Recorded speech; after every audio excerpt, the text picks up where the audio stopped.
I have always been asked predominantly by the media, and that too I would say business media, not mainstream media, not crypto media. I have always been asked that what are the hurdles, what are the pain points, what is holding back a far more explosive and rapid growth of the cryptocurrency industry.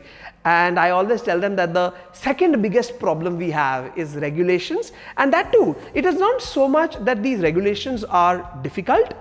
We are fine with strict regulations. We encourage strict regulations. It is more so the challenges arising from either absence of regulations or lack of clarity in regulations, right? So regulations, oh, by the way, I said it's the second biggest pain point, and that begs the question, what is the first? The first is banking. Banks somehow don't want us to have bank accounts. I'm making too broad a statement. They do want us to, but there are very few of them. We have great relations with some banks. I think more mainstream banks need to start recognizing us as part of their ecosystem, but that is not what I'm talking about right now. I'm talking of regulation.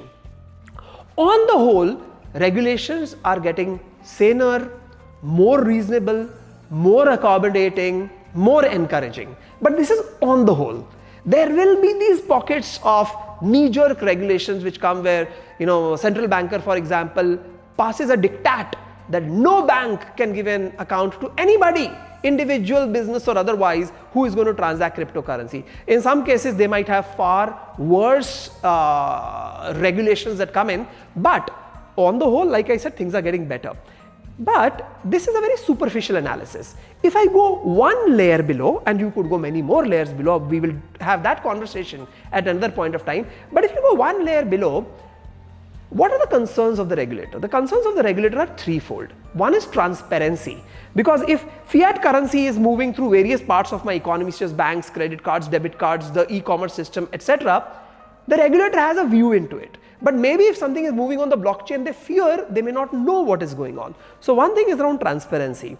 The second aspect comes around the fact that it is very difficult to localize it. So many countries, many territories, almost all of them have some sort of recording, tracing, policing mechanism to find money moving across their borders. When you have a purely digital asset, it is borderless, right? So this is the second concern. And I think that the third concern is going to be around feeling challenged, feeling threatened that crypto assets, if they start being used like money itself, then what happens to money which the governments, regulators, central bankers are using. So these are the three areas of concern. I think that there will come a time, not more than 3, 4, 5 years from now, when we would have solved this problem. But I think the easiest problems to solve should be addressed first.